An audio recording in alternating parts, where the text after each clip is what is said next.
En sémiologie, t'es pas un bozo, là. Exact. J'ai fait une maîtrise en sciences politiques, en relations internationales et en guerre de l'information aussi. Et donc, j'ai compris, moi, la présidence de Donald Trump dans le cadre d'une guerre de l'information. Donald Trump a été coopté par un groupe dans l'intelligence militaire des États-Unis.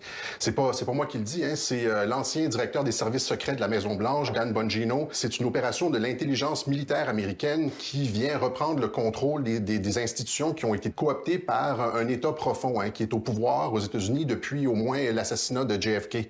Trump vient faire le ménage. Pas juste ça, mais tous les réseaux de trafic de personnes et la corruption. Hein. On a eu un vent avec Jeffrey Epstein. L'arrestation de Jeffrey Epstein et les réseaux pédocriminels, c'est ça le sens réel de la présidence de Donald Trump. Alors tu me dis, pourquoi j'appuie Donald Trump? Ça, c'est une des raisons. Et ça s'inscrit dans le cadre d'une guerre de l'information contre les médias qui sont contrôlés par l'État profond. OK, mais ça, c'est la théorie du complot solide. C'est pas la théorie du complot. Tu as des sommités qui l'expliquent ouvertement. Et c'est ce que les partisans de Donald Trump aux États-Unis savent. Toi, tu crois que c'est les militaires qui ont mis Trump en place pour faire le ménage? Qu'est-ce que Trump a fait? La première chose que Trump a fait quand il a été élu, c'est qu'il s'est entouré de militaires. Son appui le plus fort, c'est le général Mike Flynn, qui a tweeté là-dessus sur l'État profond, sur les réseaux pédocriminels. Et qu'est-ce que Julian Assange a fait durant la campagne électorale, Richard? Il a rendu public les courriels de John Podesta, que la haute administration du Parti démocrate était impliquée dans des histoires de rituels sataniques. Ce sont les propres courriels de John Podesta.